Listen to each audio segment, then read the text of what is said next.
Hello, and welcome back to another episode of cedh Bling Builds. I've heard you through the wavelength. I've seen the analytics, and she's here once again, Najeela, the Blade Blossom. I'm going to show you some neat deck tech for this bad baby in 2022. For those of you who are unfamiliar, Najeela is a very cheaply costed human warrior who, when she attacks or a warrior attacks, you create a 1/1 white warrior for each creature token that's tapped and attacking. So 1 becomes 2, 2 becomes 4, 4 becomes 8, so on and so forth. This could snowball into something devastating for your opponents without any combos, with just fair Najeela Beats by herself. The problem with Najeela, in my opinion, for a casual player, is that they just don't have the mana base quite there, right? A 6+ basics isn't going to make it. Triomes isn't going to make it. So that's the problem I find for a casual Najeela player, because you need to find that WUBRG to be able to gain extra value. And what makes Najeela the boss bitch, if you could find a way to untap things, then you could infinitely create that WUBRG and do infinite beats. Easy peasy. So let's get right into the deck. Quick spoiler, this Najeela deck is very straightforward. There's nothing incredibly fancy in here. As a matter of fact, a lot of the cards you would find in cedh decks are not present in here. No Agnos, no Peer into the Abyss, no Underworld Breach loops, and for good reason. And we'll find out in just a moment. So, of course, starting things off with the combos, we have Najeela, the OG foil. None of that Commander etch shit for us. No, thank you. We have Derevi, Imperial Tactician, a bird wizard. If you could find Najeela and an additional warrior, and Najeela and 2 swinging dudes with a Derevi, I think you get like 5 untapped triggers, right? And that's going to be hopefully your WUBRG to then create an infinite Najeela swings. We have Druid's Repository, Druid's Suppository, right? That's what your opponents are going to feel after they get their shit pushed in with Najeela. Druid's Repository, 1 and 2 green. Keep an eye on these pips, right? A lot of these cards mean that you can't like tech in like a Gigantha. I don't think any Najeela deck techs in Gigantha, whatever. Druid's Repository, the enchantment: whenever a creature you control attacks put a charge counter on the repository, remove a charge counter to add 1 mana of any color. Now, a lot of you probably already know this, but maybe this card's new for you. The creatures that will be created from the Najeela Beats would not add charge counters on the repository. Only the initial declared attackers. Okay, something very important to remember. And for redundancy, we have the Nature's Will.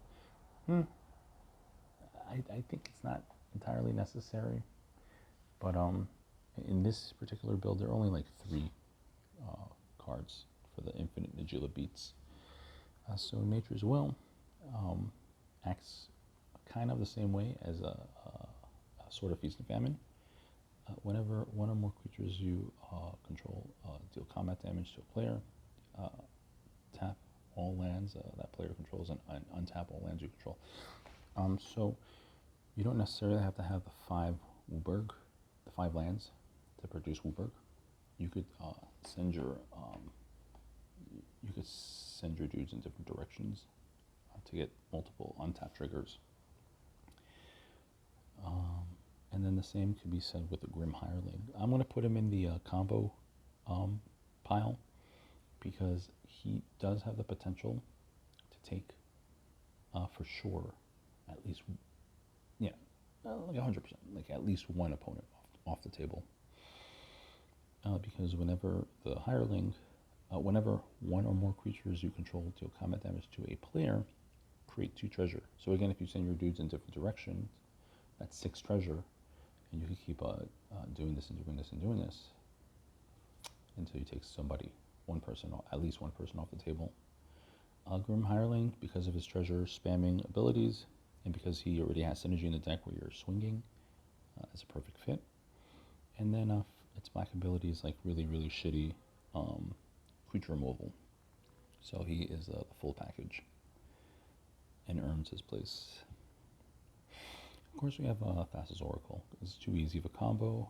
Thassa's Oracle, Demonic Consult, name a peanut butter jelly sandwich, and exile the rest of the library. And the same could be done with the Tainted Pact. Of course, Tainted Pact is a little bit harder to play around if you don't have a disgusting mana base. If you have a disgusting mana base, then Tainted Pact fits right at home. But if you have like fresh out of the starter deck mana base, Tainted Pact is not going to work. If you have like 5 forests and 2 islands, it's just not going to work. Both of these are mediocre tutors. This could really screw you over. I've seen it happen. We've all seen it happen. But Tainted Pact is, I guess, in Najeela, it's actually a viable tutor, right? Because I'm looking for like 1-card combos. So I could just YOLO and go for it. We have Ranger Captain of Eos. A nice way to just silence the board when the time comes. Also tutors for little babies. Let's see some of those friends of Ranger Captain of Eos. We have Esper Sentinel and Ragavan. And then we're going to go straight to the Mana Dorks. Birds of Paradise, Deathrite Shaman, Arbor Elf. Now, we'll find out later because of the cards I have in my lands pile. Arbor Elf is not as easy to play. Same thing for another card that we'll discuss later, but then I'll make comments on it. Noble Hierarch and an E-Noble Hierarch. So those are Ranger Captain of Eos's frat. We have a Simian Spirit Guide and a Dockside Extortionist. No Dockside loops in this deck, just Dockside for value. And then we have the police squad, the police enforcers.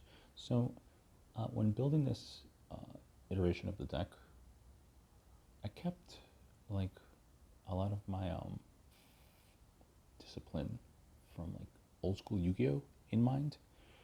A lot of 1-for-1s and just a lot of value in this deck, a ton of value. And so we'll discuss more about this value discipline as we get deeper. But Opposition Agent, of course, just to slow opponents down from being too silly. And Endurance, we have enough green to pull off the Evoke. And just keep opponents off of their Thoracle before we can do ours. Dothy Voidwalker, again, just keep your opponents off of Storming Off. Dranath Magistrate, keep your opponents off of playing their commander. Oh, and Underworld Breach lines. and a Gilded Drake. Can we talk about how Brain Dead, that tournament that allowed Magda to go 7-0 must have been, where no one thought to take them off of their Magda with a Gilded Drake.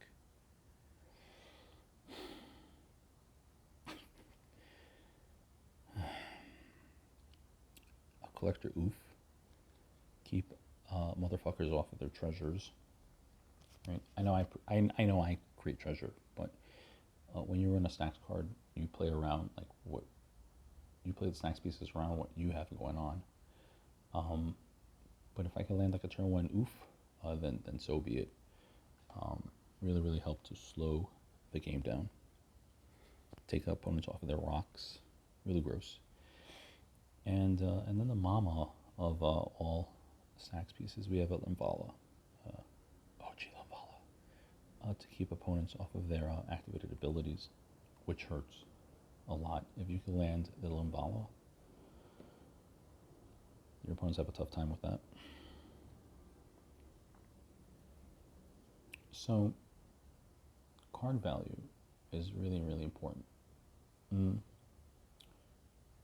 I was going to build another deck, and I was thinking about like Hulk lines, and I know the community right now, as of the taping of this video, is really into like no flash Hulk lines. I don't want to sound mean. I don't know how much lead they're putting in their simp smoothies, because what made Hulk lines great was flash. It was just really quick. So all these dead cards in the Hulk piles that were in the deck, you pray to God that you never drew into them, are even worse without flash, because you lose the speed of a flash Hulk when it's just Hulk. So maybe these players, they want all these bricks in their hands, right? Maybe they're bricklayers, so they don't mind having all these bricks. But every card in the deck needs to be able to get slammed on the board and be played. You don't want shit sitting in your hand for all time. It's a dead card. So the more dead cards you have in your deck, well, then the more garbage your deck is going to perform. I know sometimes I'll play like a power down decks, and I'll play like casually, and they get upset when I just make like a faster play because they couldn't play their like black, X black card, and it's like in like a 3-color deck, and it's like, bro. So, try to not include too many bricks in your builds, even if it's like the card the foil your ex-girlfriend gave to you, or even if it's the card your brother gave to you before he went off to war. Like, just get rid of the pet cards. Moving on to our counters package, we'll start with our soft counters. We have a Silence, Red Elemental, Pyro. These get worse ever since Hull Breacher was banned. Deflecting Swat, because you know that Baby Girl is going to be on board the whole time. Flusterstorm, not super amazing in this build. It's not a storm deck, but for one blue, it's good value. Swan Song, Dispel, Mental Misstep, Force of Negation, Fierce Guardianship, Pact of Negation, and a Force of Will. Now, continuing with the whole old school Yu-Gi-Oh principles, not insane amounts of draw, like no cantrips. So the permanents that hit the field need a little bit more longevity, right? They need to really grind the game out and eat as much utility as they can So we're going to be doing a lot of these weird one-for-one exchanges. So the destruction package, removal package in this deck is, in my opinion, nice. It's nice. So we have Nature's Claim, Force of Vigor, Abrupt Decay, Assassin's Trophy, Swords to Plowshare, Fire Covenant. I'm not on ad nauseum, so something like a Fire Covenant doesn't I don't give a shit. And if I'm gonna be playing Najeela for value, the Warriors will have lifelink. They will have lifelink. Cyclonic Rift for that overload, and then a Winds of Abandon. For 1 and a blue, 1 and a white, you could finger bank something. Cool. But for 4 and 2 white, it's a one-sided board wipe, and sure, you might have the Winota player or the Magda scrub going Mega Plus off of it. But I don't. It's not. Like, how often is that really going to happen, right? So, Winds of Abandon earns its keep. But if you're not feeling Winds of Abandon, then go for like a Dam or something. Now, the tutor package is spicy in this deck. You have a lot of Ranger Captain of Eos's little homeboy baby squad, and so we can do really, really gross things with like these next couple of cards.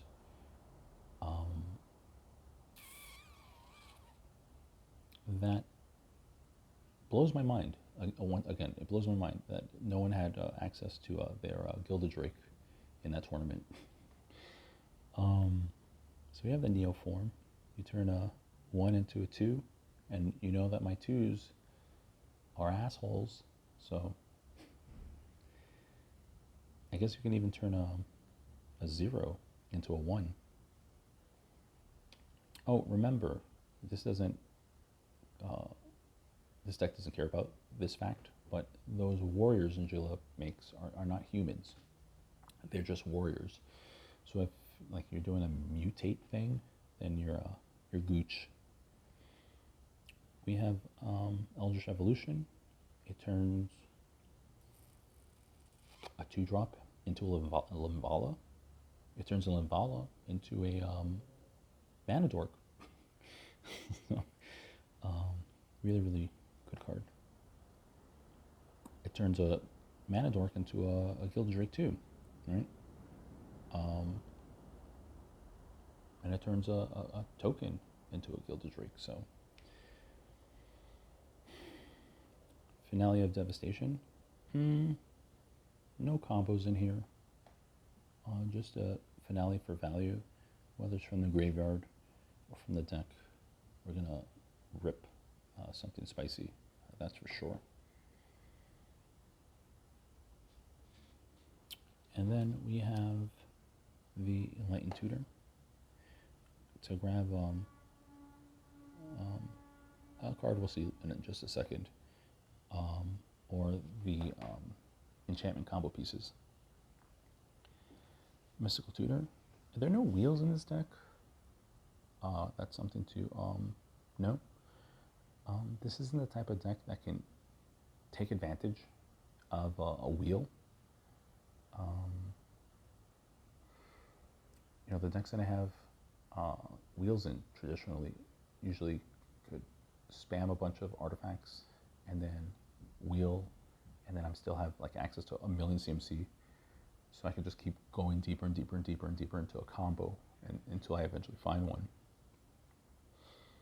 But there are no wheels in this deck. But we have our Mystical Tutor and a Vampiric Tutor. The family. We have an Imperial Seal and a Demonic Tutor and a Diabolic Intent.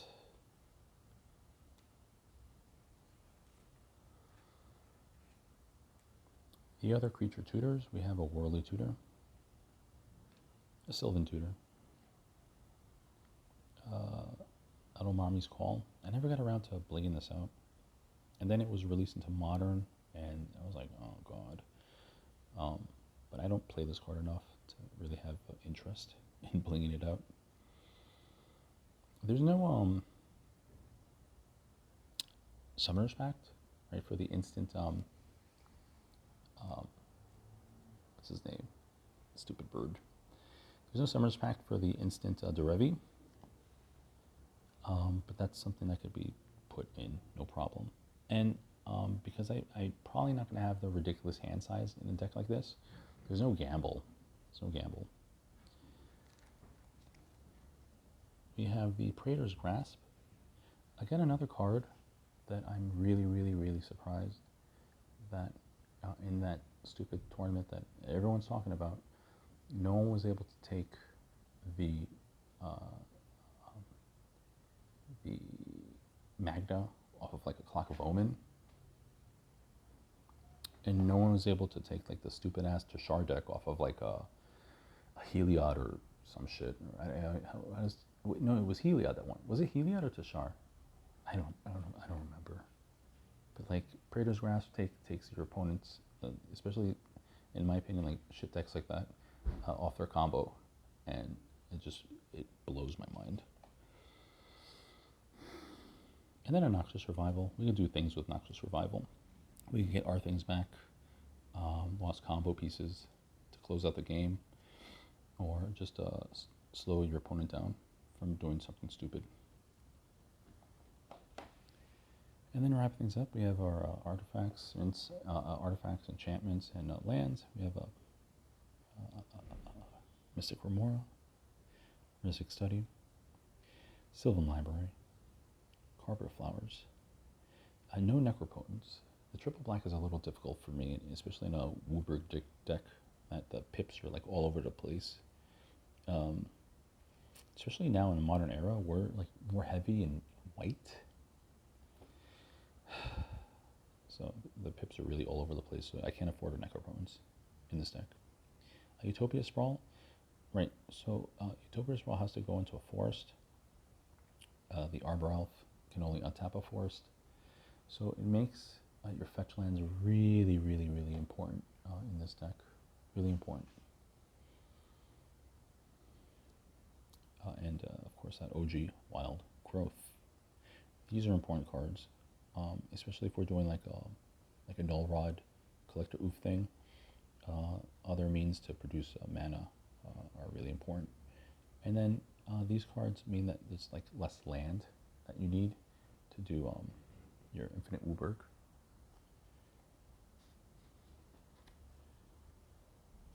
But we do have a handful of rocks, just the important ones, just the essentials.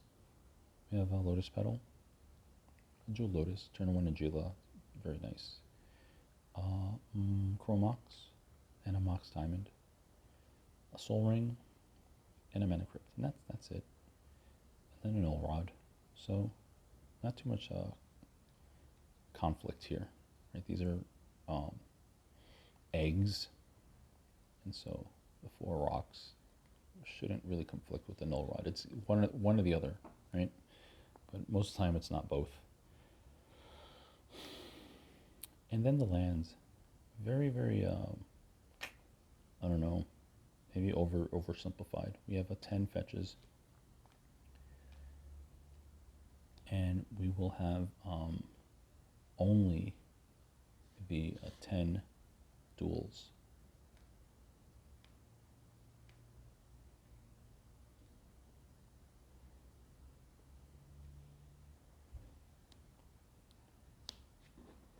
We have the Ancient Tomb. I'm on the fence about Ancient Tomb. I need more colors, but if it means I could potentially play like a turn 1 Najeela, by all means, I welcome it. But I'm on the fence. This could be something else. This might be like, I don't know, maybe like a Shock Forest. We have the Boseiju. It's still too good. I know it's very narrow of a card, but it's still too good. And then we have as many rainbow lands as I could squeeze. We have the Gemstone Cavern, Command Tower, Exotic Orchard, no Forbidden Orchard. In this case, I don't want to give my opponents 1/1s, especially because I'm going to be like fighting, right? And so I need that fighting, grinding value with my little weenies. A Mana Confluence, a Tarnished Citadel, and the City of Brass. Now these lands aren't as crazy as you would imagine when you're doing Najeela loops, because your dudes have lifelink, so this should be able to pay for itself. And there you have it, ladies and germs. Najeela, the Blade of Awesome in 2022. Sorry, casuals, not Warrior Tribal. That just doesn't work for me. Yeah. Thank you so much. Goodbye.